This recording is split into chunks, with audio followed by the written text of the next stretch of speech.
Welcome once again. We begin on a rather sad note. A devastating boat accident occurred in the early hours of Friday along the Dambo-Ebuchi section of River Niger, resulting in the loss of multiple lives. According to eyewitnesses, the boat, which belonged to one Musa Dangana, was carrying over 200 passengers, including market women and farm laborers, en route to Katcha weekly market in Niger State. Tragically, it capsized, throwing all on board into the water. Rescue efforts are underway, with local divers working to recover the bodies of victims. As of the time of this report, 8 bodies have been recovered, while search and rescue operations continue to locate the remaining passengers. Preliminary reports indicate that none of the passengers were wearing life jackets at the time of the accident, which may have contributed to the high number of casualties. The authorities have yet to release an official statement about the most recent incident, but an investigation is expected to be launched to determine the cause of the accident. And now to labor matters. The Nigeria Labour Congress has given the remaining states of Katsina, Cross River and Zamfara an ultimatum to implement the new minimum wage of 70,000 naira by December 1st or face a strike. Now, this comes after 33 states and the Federal Capital Territory have already complied with the 2024 National Minimum Wage Act. The states that have complied have also agreed to pay above the 70,000 naira starting point, with Lagos and Rivers offering the highest pay at 85,000 naira. Lagos has also announced that its workers will receive up to 100,000 naira monthly from the first quarter of 2025. And the arraignment of the former governor of Kogi State, Yahaya Bello, at the Federal High Court Abuja has been stalled following the absence of his defense counsel in court. The EFCC had arraigned the former governor on a 19-count charge of money laundering to the tune of 80 billion naira. However, the proceedings could not hold, as Yahaya Bello informed the court that he had been notified of the hearing late Thursday, the 28th. The trial judge, Emeka Nwite, then informed the court that the proceedings should be adjourned for Bello's counsel to be duly notified in the interest of fair hearing. The case was adjourned to December the 13th. I beg your pardon. Now, the federal government has arraigned 130 suspects, comprising 113 foreign nationals, 87 male and 26 female, and predominantly of Chinese and Malaysian origin, and their 17 Nigerian collaborators. As 4 male and 13 females, for their alleged involvement in high-level cyber crimes, hacking, and activities that threaten national security. The operation, which was led by the Assistant Inspector General of Police for Zone 7 Headquarters Abuja, AIG Bennett Igwe, on Saturday, 3rd November 2024, comprised officers of the Nigeria Police Force Zone 7 Command, Abuja, and the National Cybercrime Center. The suspects are arraigned before Justice Ikirite Akpan of the Federal High Court. Now, the Independent Corrupt Practices and Other Related Offences Commission has launched a service charter to guide its operations representatives. Now, representatives from the commission say that the new charter, expected to be monitored by its Servicom unit, will improve its operations and entrench accountability to the public and boost its operational capabilities.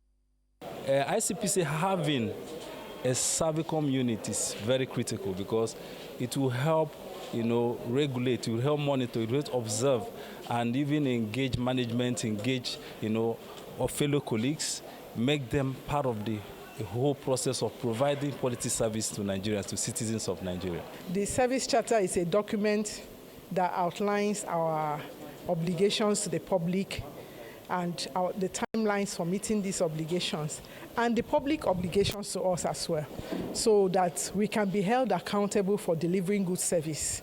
And then we can also hold ourselves accountable for delivering good service to the country. It's going to improve our operations. We now have a template to which we can hold ourselves accountable.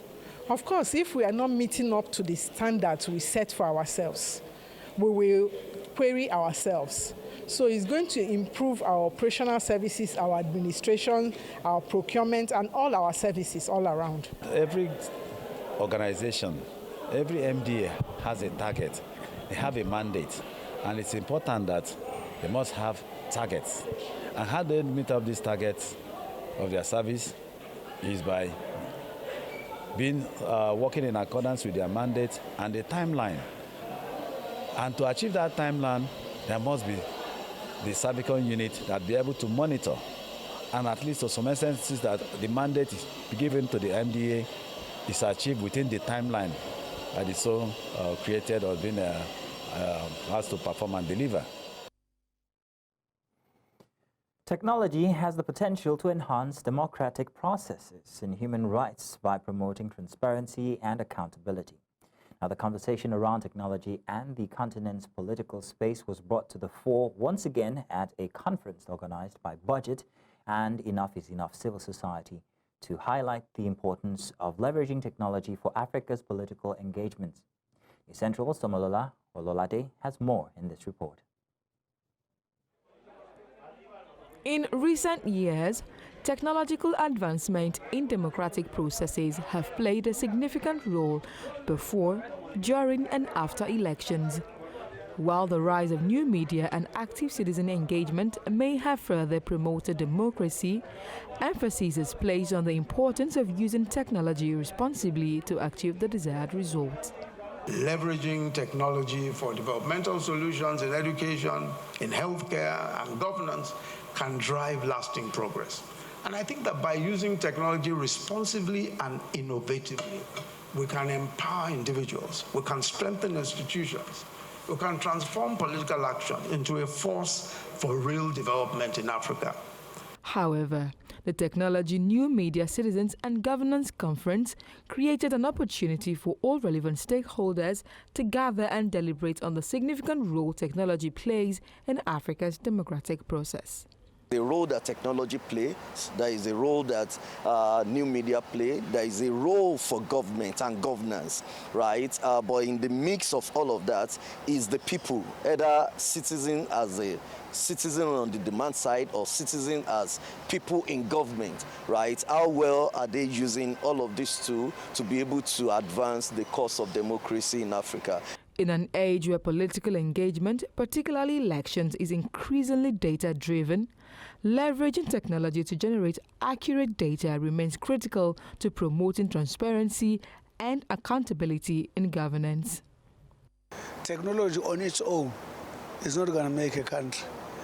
But if technology is an enabler of a country that is properly legally founded in as far as democratic principles are concerned, technology can easily help that nation to translate that into its objectives. We don't have enough data yet, but we have data coming in, and that data is well analyzed to take decisions on Lagos State. However, like I mentioned, we still need to gather more data, and we still need to do much more with our data, and that's with the direction of the government. We're lucky that we have committed leaders that they're looking to. We have political will and commitment to digitalize systems and to move the nation forward digitally. While the role of technology in African elections is still evolving, African government and stakeholders must harness the potential of technology and new media while protecting human rights and promoting fair democratic processes. In Lagos for News Central, I am Omolola Ololade. Now let's go on a break now. And when we get back, Borno governor warns tax reform bill will cripple northern economy. Details after.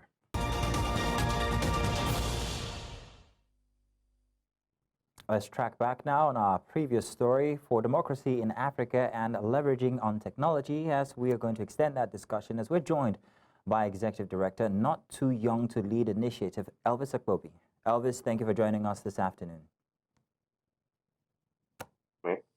Now, Elvis, in what ways can political leaders help increase youth engagement in governance while discouraging protests? Because that seems to be one of the only languages that the youth know.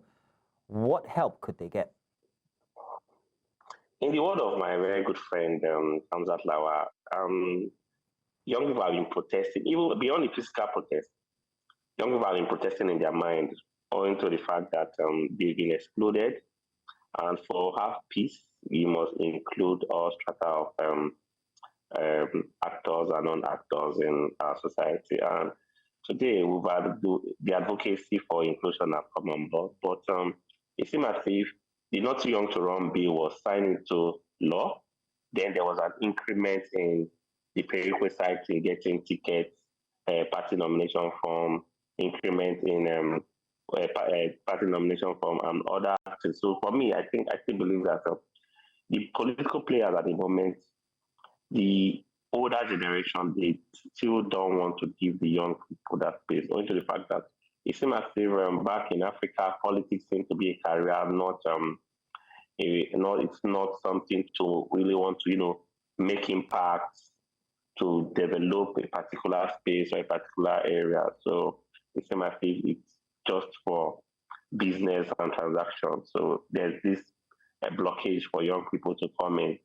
But the thing is, we can leverage on technology, getting in, because we are blessed with the tool of our time, the tool of our generation, which a handful of them are not acquainted with. So let's not forget, AI is in the corner, and young people should leverage on that and use that to surpass the resistance we're facing at the moment.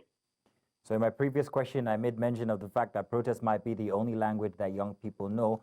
But then again, there is technology, and that's the basis for this conversation. So what specific policies or reforms would be effective in creating an inclusive political environment that encourages youth participation along with technology?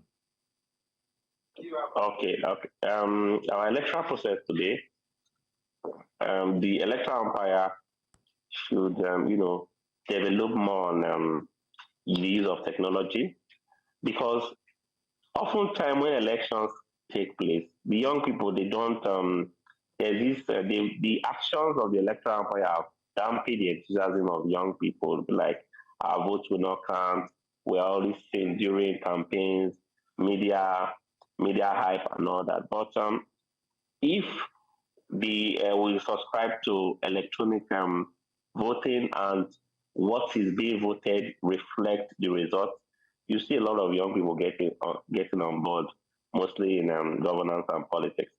Let's not forget too that we still have to comment on governors that have created safe spaces for young people to be in leadership, to be in politics, because we must amplify those people.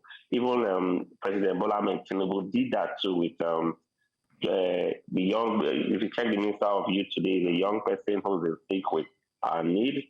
The only thing I amplify every day is, don't do virtual posturing. Don't pick young people because you want young people. You want the news to make headline that you gave young people appointment. Give them that safe space to navigate. Give them the opportunity to share ideas, the ideas they have in your government, and you see the reflection, because it seems as if even most of the young persons that have been picked, that have been selected across board, they are finding it difficult to navigate even within the space. It just looks like it's a nomenclature book.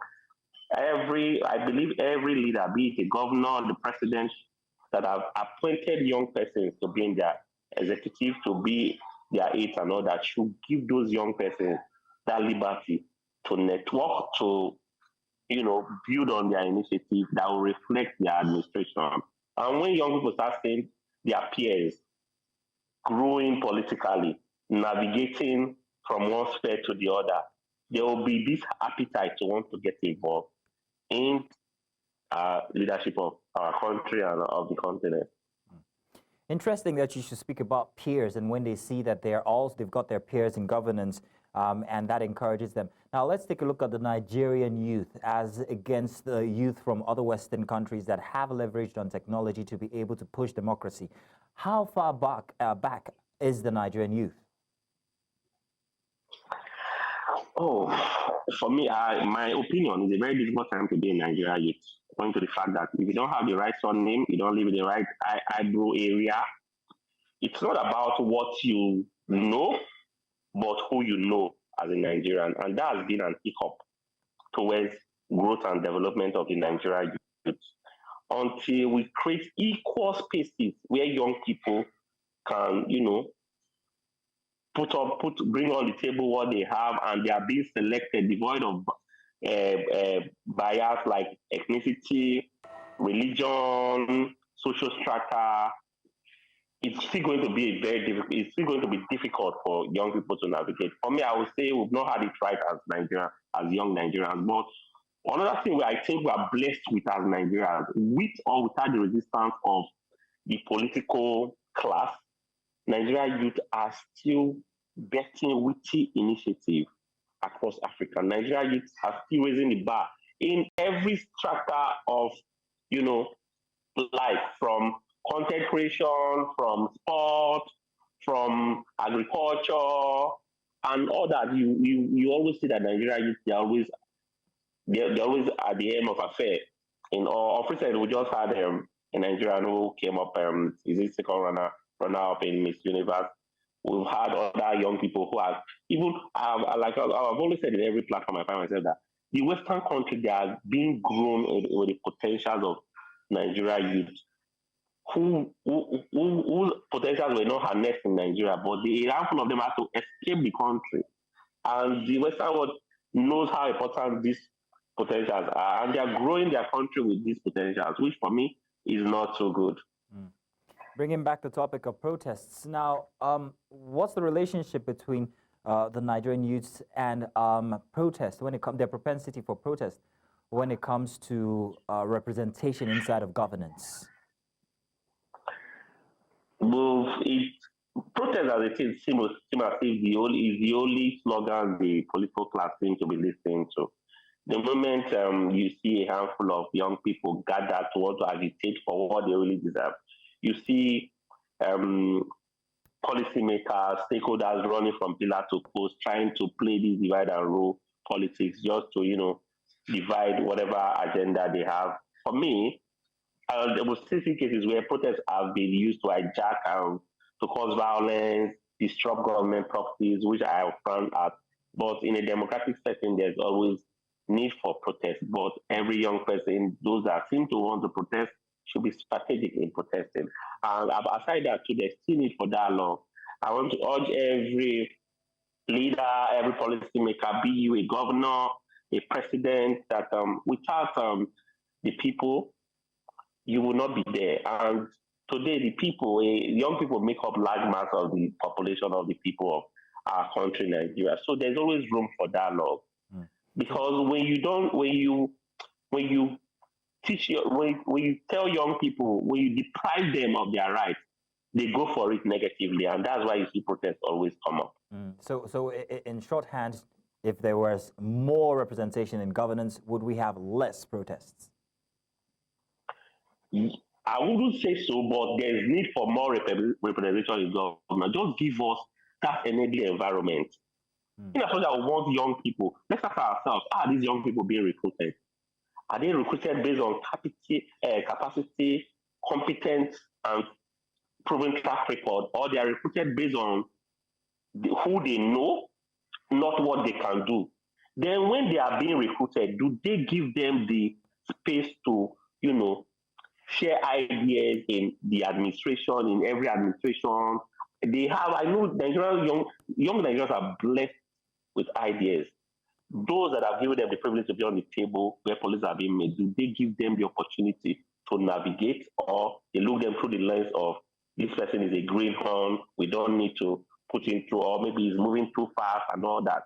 The young people that are empowered today, they might not say it, but I know a handful of them are going through that route because there's no space to want to navigate or share ideas. And when they can't navigate and share ideas, you find out that they cannot work properly. And when they don't work properly, they go back and, tend to discourage others that it's not really easy. And maybe when other young people notice that it's not easy with them, then you see that discouragement in politics.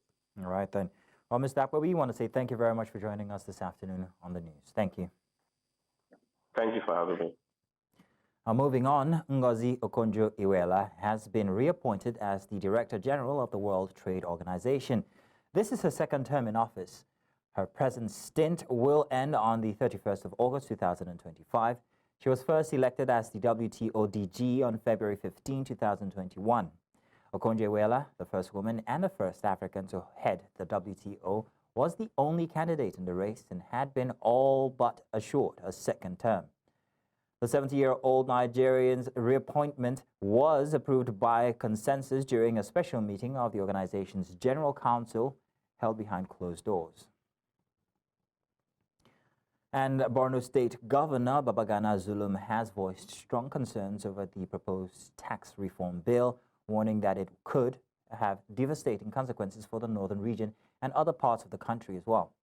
Zulum criticized the speed with which the bill is progressing through the legislative process, drawing comparison to the petroleum industry bill, which took nearly 2 decades to pass.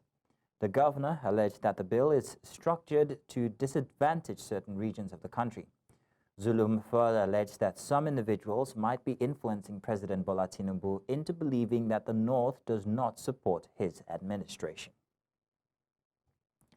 And a Nigerian investigative journalist, Fisayo Soyomba, has allegedly been detained by the Nigerian army, according to Newsmax Nigeria. A statement released by the Foundation for Investigative Journalism, FIJ, revealed that Soyomba was arrested 3 days ago.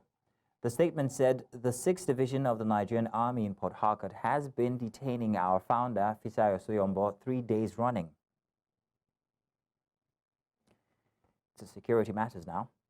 The House of Representatives has confirmed Olufemi Oluyede as the 24th Chief of Army Staff.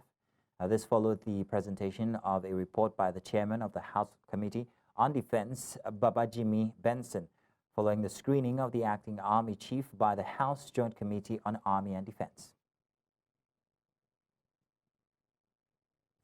Now, Nigeria's Chief of Defense Staff has called for a whole-of-society approach to tackling insecurity in the country.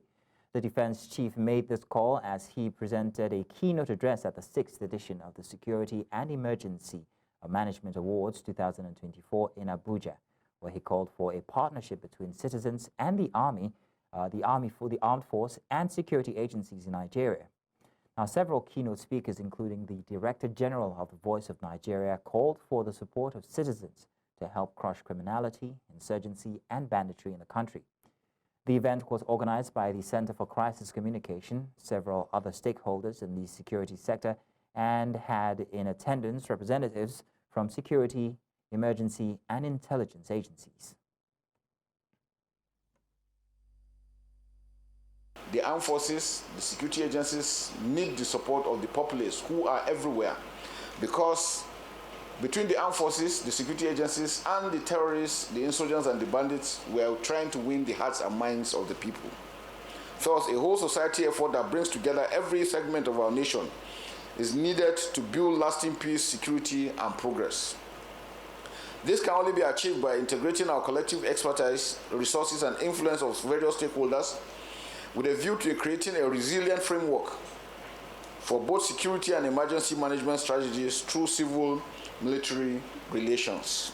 This is the time for us as a country to continue to support our armed forces. This war is a people's war. It's what the experts call the war among the people, where the enemy is the neighbor, is the person who does not wear uniform, who have double identity. He may be Mr. A and Mr. B in the morning and Mr. C in the afternoon. This year's winners have demonstrated outstanding contribution to national security and stability. Like in our previous event, one of the last year's winner, that is Nigerian Customs Service, went ahead to win the Sabri Award in Cote d'Ivoire and also Golden World Award in Belgrade this year. Now, the acting general officer commanding 7th Division Nigerian Army, Brigadier General Abubakar Haruna, has called on troops to remain dedicated to their duties while emphasizing the importance of welfare improvements. Brigadier General Abubakar Haruna made this known during the inauguration of a housing project for soldiers in Maiduguri. News Central's Umaru Kirawa completes the report. Another happy and historic moment for soldiers at the Maimalari military cantonment, Maiduguri, in Borno State. It was the commissioning of 2 newly constructed blocks of 12 family quarters for corporals. Let me reiterate ASA's collective commitment to prioritize developmental projects to ensure that the troops are adequately accommodated in the cantonment. We in the division will also continue to prioritize development projects as well as welfare of our personnel. I need to inform you that in fulfillment of the above determination, the Army Headquarters has approved the renovation of additional blocks as well as the construction of more new ones within the Memelari cantonment. Efforts are also on to provide 2 solar-powered boreholes and more street lights for the cantonment. I want you to note that the Nigerian Army is indeed the hope of the nation, defender of its democracy and prosperity. Benefiting soldiers at the cantonment thanked the military leadership, saying the intervention is a morale booster for them to do more in their professional service delivery to the nation. We are really happy with what our Baba done for us, because Baba is a father to us. And Baba, if we carry our problem, come to our father, our Baba is helping us and he collect our problem and solve it for us. So we are praying for Baba. A family of 24 now happily gets into the new apartment, which were furnished and equipped with furniture at the barracks. So we have spoken to them. It is their entire responsibility to ensure that these facilities are adequately maintained so that they last longer. And he wouldn't be the only person that will occupy the place. If he's on posting, somebody else will come in. The housing initiative is said to be part of ongoing efforts by the Nigerian Army to ensure troop welfare and strengthen operational efficiency. In Maiduguri for News Central, Umoru Kirawa. Now, stakeholders on the plateau have called for continued efforts in ensuring legacies of hope, peace and security of both lives and property are upheld in the state. Now, this was the resolution reached at a 2-day collaborative conference on conflict resolution strategies and sustainable peace building.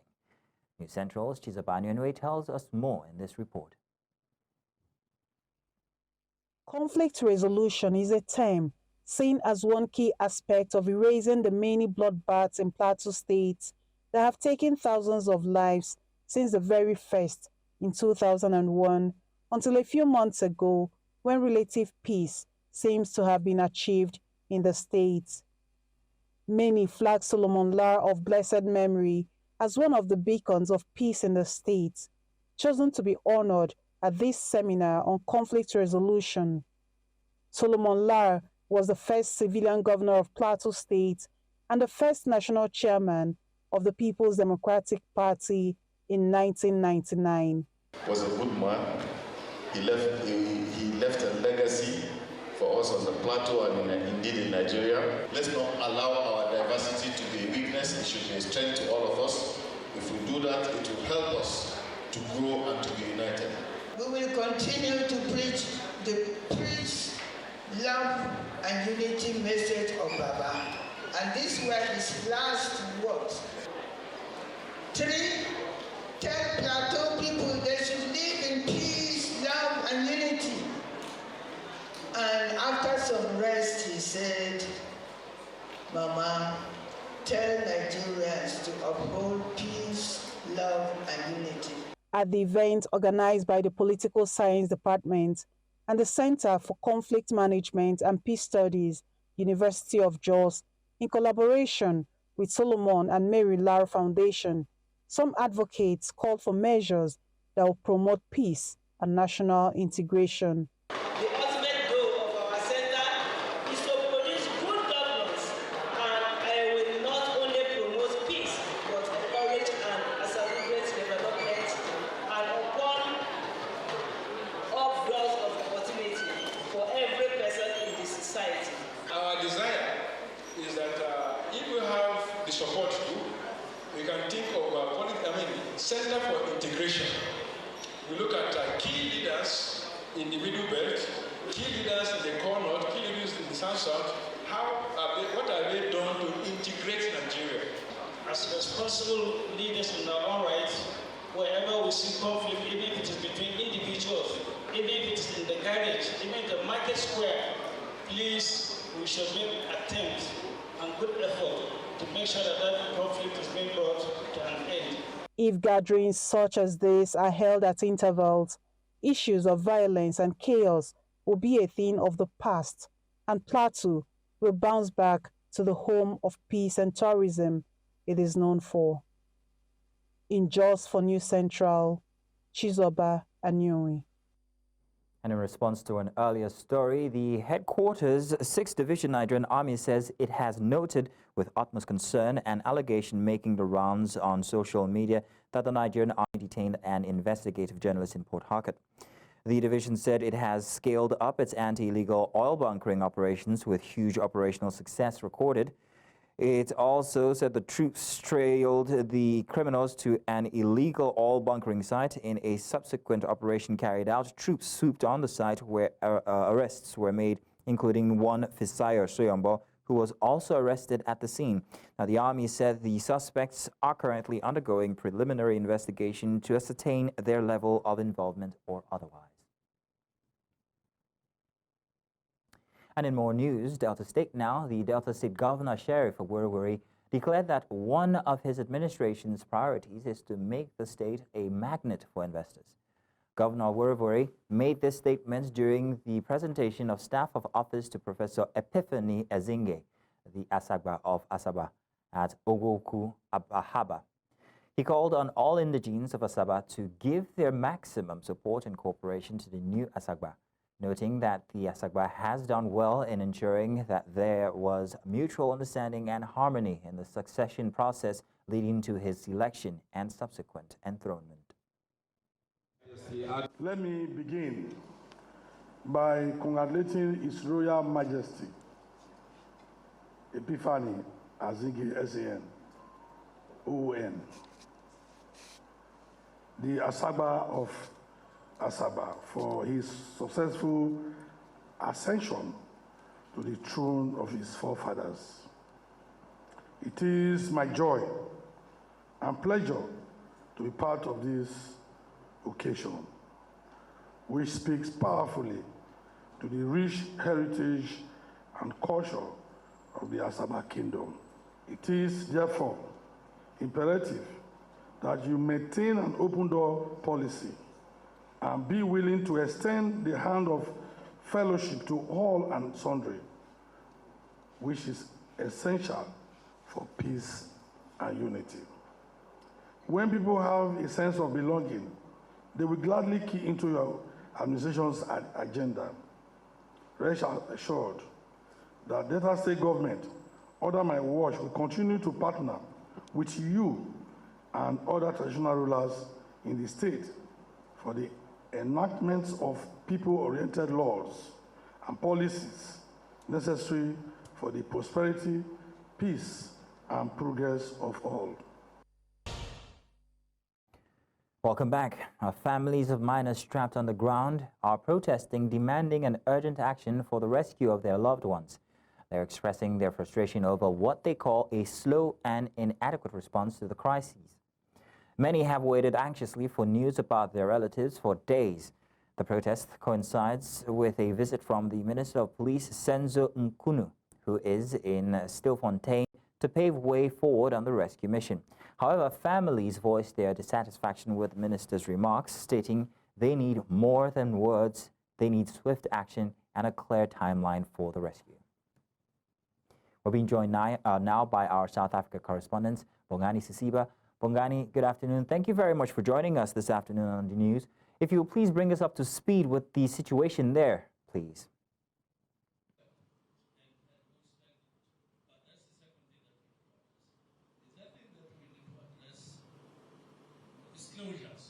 Good afternoon, Mazino, and also good afternoon to our viewers. Like you have rightfully said, the Minister of Police is here, and there have been exchange of words because the Minister, when he came in, he was speaking about not how the rescue is going to happen, but more about the foreign nationals that are here in South Africa, which immediately turned when the communities came out to speak their mind that this is not about foreign nationals. The government of South Africa has to take accountability. How did these foreign nationals come into the country? But now what they need is action about the rescue, because we know that the miners have been underground for weeks now, but there hasn't been any rescue that has happened. But let me just bring in someone from SANCO who spoke also at length about what the government is doing and his response to the minister's speech. Good afternoon, sir. Your response to the minister's speech. Thank you so much. I must state it very clear and very loud that it's disappointing. We were hopeful coming here. That the minister would have at least come with something very clear as to, in terms of extracting the illegal miners who are trapped underground, what is the progress? Because when we received the invitation, it was saying the minister is coming to tell us about progress. We were shocked because we stay here as to which progress was the minister going to give us, because we are at the shaft every day, literally, and we have not seen any progress. So he came here and started preaching and teaching us about foreign nationals, of which that was not part of the agenda. Our concern was and remains the safe and the lives that we are actually losing underground. We have made an appeal as SANCO to say, we are not saying what is done by these people underground is legal. We're not justifying it by any means, but all we're appealing for is that these people must be extracted to the surface. Then anything else in terms of criminality and legalities around their operations can be dealt with by the relevant authorities. But we are disappointed by the visit of the minister. He came with nothing as he came the last time, because the last time he was here, he promised that the following week those people will be extracted. This is our fourth week since the last time he was here. He's still coming back to us with nothing.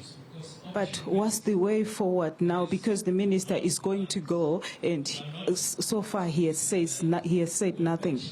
You know, our hands are tied on our backs because there was a court order which we thought was going to work on our advantage, which we thought was going to put a little bit of pressure on them so that these people can be taken out. Now the court order was saying only emergency personnel are allowed close to the shaft. Now the community, which was a rescue team that was established by us in the community, does not qualify as emergency personnel, which means according to the very same court order, they were not supposed to be anywhere close. But the very same court order has again compelled the SAPS and the government to extract those people. But to our dismay, they have not started. So we are left with no choice but to use the same mechanism that we're using, which is a rope, which should be about 3 kilometers. We must use that rope to go back and extract those people. Because if we do not do that, then those people are going to die down there. And we will be contributing to the very same massacre that the government is busy with. Thank you so much. So what basically the community here is saying, that humanity should come first and not about foreign nationals. But the minister now is back on the podium responding to the communities, their grievances. But they are speaking in one word, in one voice, that whatever it is, what the government or the police should do is to make sure that the rescue is done immediately, because these illegal miners have been underground for more than 4 weeks. It's back to you in the studio now. Thank you very much, Bongani. Humanity first, we hear you. Now, moving on to other news bits here, Chad has announced the end of its military cooperation with France, just hours after French Foreign Minister Jean-Noël Barrot visits. Now, Foreign Minister Abderrahmane Koulibaly stated that Chad wishes to maintain constructive relations with France in other areas of common interest. Despite this, Chad still hosts around 1,000 French troops. The move marks a significant shift in Chad's stance, as it was a key link in France's military presence in Africa. Chad's decision reflects its growing sovereignty and desire for independence from former colonial powers. And French Foreign Minister Jean-Noël Barrot has called on foreign nations to stop aiding the warring sides in Sudan's civil war, which has been ongoing since April 2023.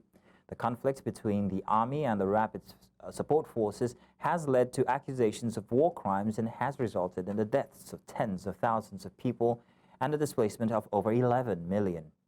Barrow emphasized the need for a ceasefire and the protection of civilians and criticized Russia for vetoing a UN resolution that aimed to achieve this.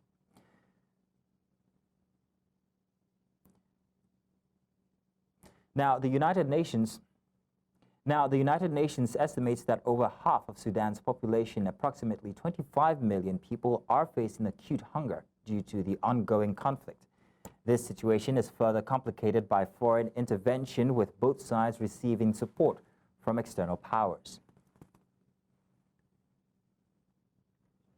Dans le monde, y a-t-il une crise humanitaire aussi grave que celle qui se déroule ici? Et jamais depuis le début du XXIe siècle, autant de personnes ont-elles été exposées à la famine et à la faim. C'est plus de 11 millions de personnes qui ont dû fuir leur foyer au Soudan, et c'est 26 millions de personnes qui aujourd'hui souffrent d'insécurité alimentaire ou de sous-nutrition. Tout cela, ce sont des chiffres, mais pour ma part, je n'oublierai jamais les visages et les regards. La situation est trop grave et j'ai donc décidé aujourd'hui d'allouer 7 millions d'euros supplémentaires pour soutenir l'action des organisations.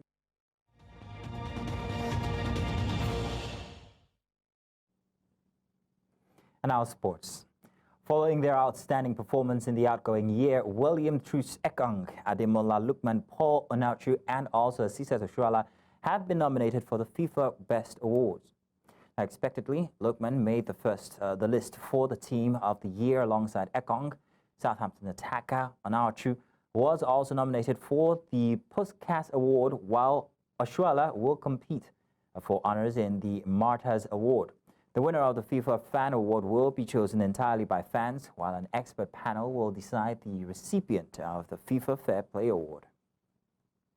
And in more sports, Black Stars of Ghana and West Ham forward Mohamed Kudus has been nominated for the FIFA Puskas Award 2024.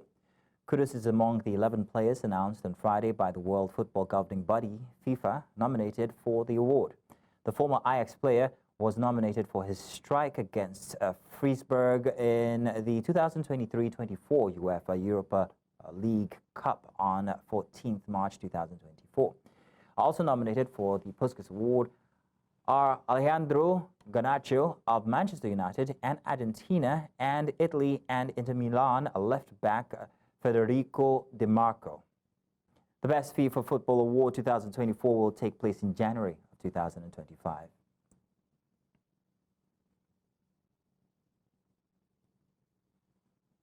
And that's all the news this hour. But before we go, let's take another look at some of the major stories.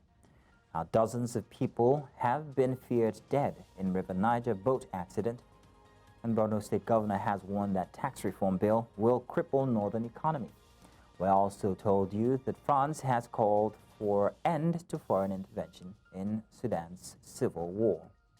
And that's all the news this hour live on this channel. Now, do remember you can watch News Central live on DSTV channel 422, Star Times channel 274, and Able TV, and also on YouTube. Many thanks for watching. My name is Mazino Appeal.